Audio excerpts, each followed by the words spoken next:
Buenos días, apreciados hermanos. Qué bueno saber que ustedes siguen en pie de lucha alimentándose con nuestro programa Palabras para una vida abundante y dispuestos a mantenerse fieles a nuestro Dios. El día de hoy vamos a hablar acerca de el hombre y su necesidad de fondo. Y en esta ocasión vamos a tomar como modelo un poema del Antiguo Testamento. Y para explicar este tema vamos a tomar el siguiente texto como referencia. Salmo capítulo 42. Como el ciervo brama por las corrientes de las aguas, así clama por ti, oh Dios, el alma mía. Mi alma tiene sed de Dios, del Dios vivo. Cuando vendré y me presentaré delante de Dios, fueron mis lágrimas, mi pan de día y de noche, mientras me dicen todos los días, ¿dónde está tu Dios? Me acuerdo de estas cosas y derramo mi alma dentro de mí, de cómo yo fui con la multitud y la conduje hasta la casa de Dios, entre voces de alegría y de alabanza del pueblo en fiesta. ¿Por qué te abates, oh alma mía, y te turbas dentro de mí? Espera en Dios, porque aún he de alabarle, salvación mía y Dios mío. Dios mío, mi alma está abatida en mí. Me acordaré por tanto de ti desde la tierra del Jordán y de los hermonitas desde el monte del Mizar. Un abismo llama a otro a la voz de tus cascadas. Todas tus ondas y tus olas han pasado sobre mí. Pero de día mandará Jehová su misericordia, y de noche su cántico estará conmigo. Y mi oración al Dios de mi vida. Diré a Dios, roca mía, ¿por qué te has olvidado de mí? ¿Por qué andaré yo enlutado por la opresión del enemigo? Como quien hiere mis huesos, mis enemigos me afrentan diciéndome cada día, ¿dónde está tu Dios? ¿Por qué te abates, oh alma mía, y por qué te turbas dentro de mí? Espera en Dios, porque aún he de alabarle, salvación mía y Dios mío. Todo en el hombre se descompensa cuando éste se distancia de Dios, pues Él es su real necesidad. Por lo cual analizaremos en esta enseñanza algunos aspectos fundamentales en la estructura del ser humano. Como primero, tendríamos que afirmar que Dios nos hizo seres necesitados, que nuestra condición humana está hecha para necesitar y que nuestra necesidad de fondo solo se resuelve en Dios. Y esto nos lo confirma en su fe y en su experiencia existencial uno de los hijos de Coré, perteneciente a la familia musical y quienes eran los principales líderes de adoración en Israel durante muchos años. Acompáñenme a observar el texto. Versículo 1. Como el ciervo brama por las corrientes de las aguas, así clama por ti, oh Dios, el alma mía. Esta parábola inicial dentro de este hermoso poema pone de relieve el clamor de un ser humano en su máxima expresión de necesidad y necesidad de Dios, comparándolo así con la experiencia desgarradora de un animal muy representativo que busca calmar su sed. En un testimonio muy particular, un soldado relató que mientras cumplía sus funciones militares en la Comisión de Paz de las Naciones Unidas, durante uno de estos litigios de algunos países europeos, experimentó uno de los miedos más grandes de su vida. Relató que en una noche, mientras estaban de guardia listos para cualquier cosa, pues eran muy comunes los enfrentamientos, las muertes y los gritos de terror, escucharon un clamor, un grito como nunca antes. Todos los soldados hicieron silencio. La noche no les permitía ver ni identificar a aquel llanto que cada vez se hacía más fuerte y se iba acercando, pero aún la oscuridad más profunda no podía ocultar la desesperación que ese grito expresaba. Prepararon entonces sus armas y se alistaron para cualquier cosa. El clamor se hacía más fuerte y desesperado mientras más se acercaba. Y cuando ya estaban todos paralizados por el miedo, se dejó ver quién era el que gritaba: un ciervo. Este animal suficientemente grande que suele estar en la montaña, pero no era un ciervo cualquiera. Este era un ciervo desesperado, pues hay ocasiones en el invierno que todo está tan congelado en la montaña que este animal no encuentra agua para saciar su sed, y cuando la desesperación llega al máximo, lo obliga a descender de la montaña, la cual le brinda protección, y desciende al valle anunciando con el más desgarrador clamor y bramido que su desesperación es algo serio. Pareciera que dijera que nada más tiene tanto valor para él que el querer saciar su sed. Pues bien, el salmista entonces, en su experiencia existencial, usa esta peculiar comparación para dejar ver que su desesperación es semejante a la de aquel siervo que no logra resolver su sed, pues él también es un ser necesitado y su necesidad es de algo más que agua.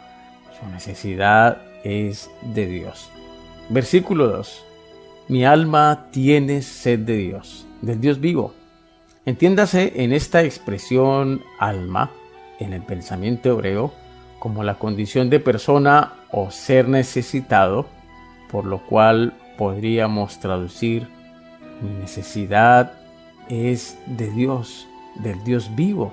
Mi condición de persona necesitada tiene sed de Dios. ¿Cuándo vendré y me presentaré delante de Dios? Recordemos que aproximadamente en el año 587 a.C., este salmista fue deportado por el rey Nabucodonosor a Babilonia, y lejos del templo de Jerusalén, de la luminosa presencia de Dios, el salmista vive la sequedad mortal de su ausencia.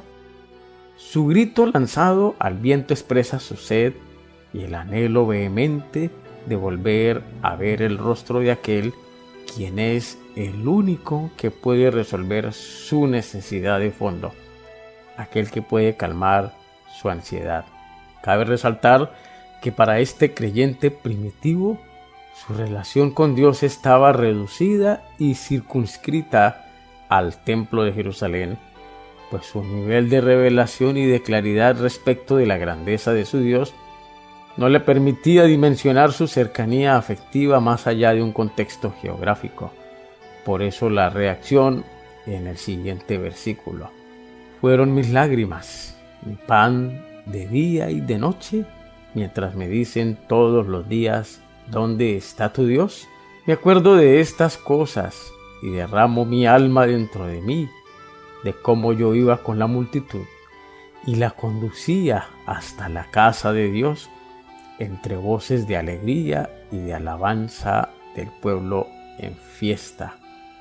De manera que la descompensación va floreciendo en este creyente como resultado de la distancia que existe entre él y su Dios, entre él y su pueblo, pues su escasa claridad espiritual no le permite entender que las condiciones geográficas no son impedimento para que la realidad de Dios se haga presente. Y Dios se hace presente donde encuentre un territorio dispuesto, y ese territorio era Él, y era Él más allá de sus circunstancias. Y al no lograr reinterpretar la realidad de Dios, entonces despierta la burla de quienes están a su alrededor, pues son tan limitados como este creyente y no logran descubrir que a Dios se puede hacer presente en sus actitudes, desde su fe y en las condiciones trabajadas de su propia vida, entendiendo que la única forma de hacerse presente es en Él y a través de Él. Mientras me dicen todos los días: ¿dónde está tu Dios? No obstante, este creyente primitivo entendió lo que hoy los hombres, por su distracción, no logran entender, que son seres necesitados y que su necesidad se resuelve en la profundidad de su relación con Dios. Pero su escasa claridad, su perspectiva geográfica, lo distanció de su Dios y por ende la nostalgia, por ende la descompensación, aunque abrigaba la esperanza de algún día poder alabarlo de nuevo, y este era algo que en su crisis existencial se lo repetía a sí mismo. Versículo 6. ¿Por qué te abates, oh alma mía, y te turbas dentro de mí? Espera en Dios, porque aún he de alabarle, salvación mía y Dios mío. Versículo 7. Dios mío, cuando mi alma se angustia, es decir, cuando mi necesidad no se ve resuelta, me angustio. Entonces te recuerdo, pequeña colina desde el Jordán y el Hermón, versión del Peregrino.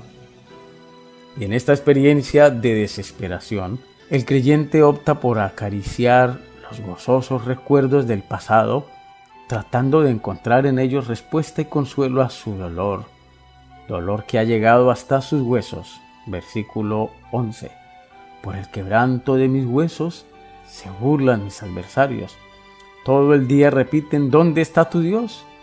Dolor que le está produciendo el no lograr resolver su necesidad de fondo, su insaciable sed. Pero aún esto es insuficiente, pues sus condiciones internas, su alma, reclama experiencias más profundas y más actuales.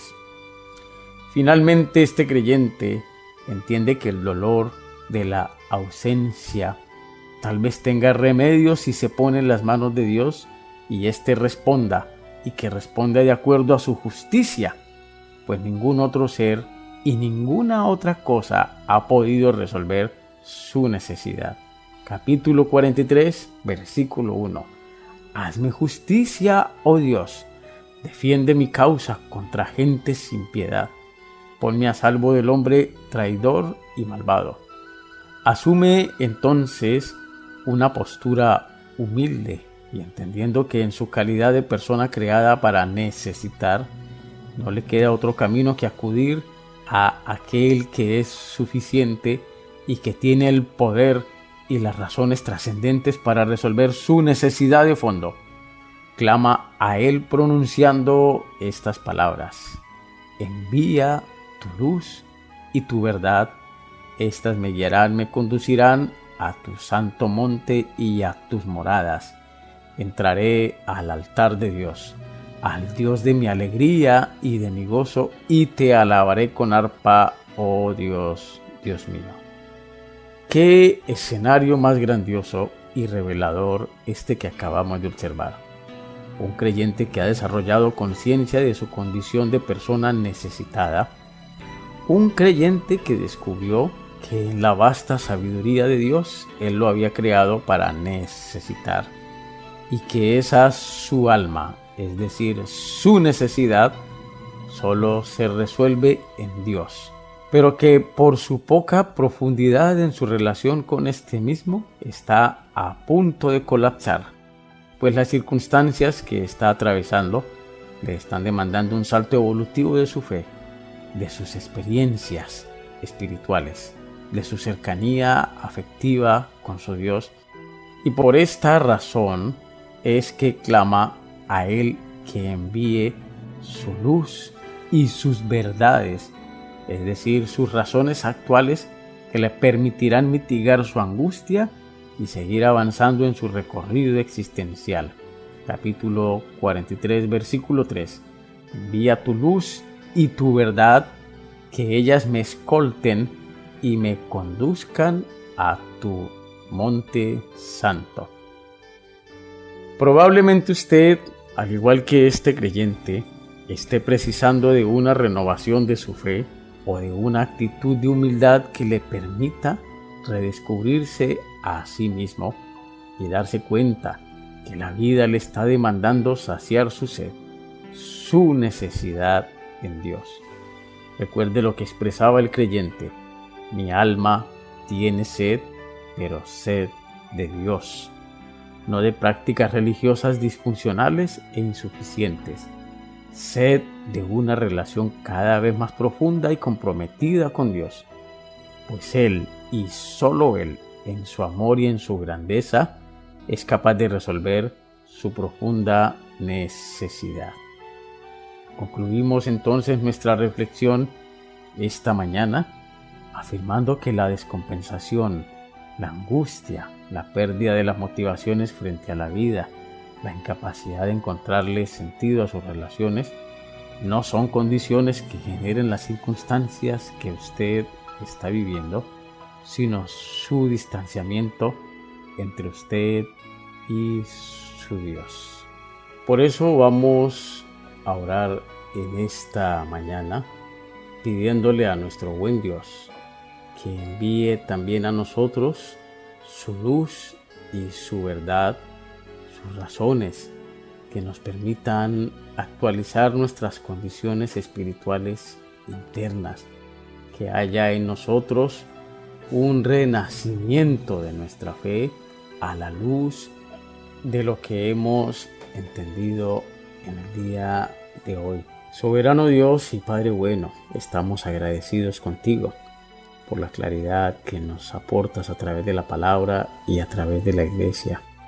Estamos agradecidos contigo porque hoy hemos descubierto que todas estas condiciones que estamos viviendo, toda esta posible descompensación, esta crisis que estamos atravesando en nuestras condiciones internas, tienen que ver con la necesidad de entender que se hace preciso, Dios mío, que nosotros vivamos experiencias actuales, que podamos nosotros tener esa disposición de acercarnos a ti en la intencionalidad de fortalecer nuestras condiciones afectadas.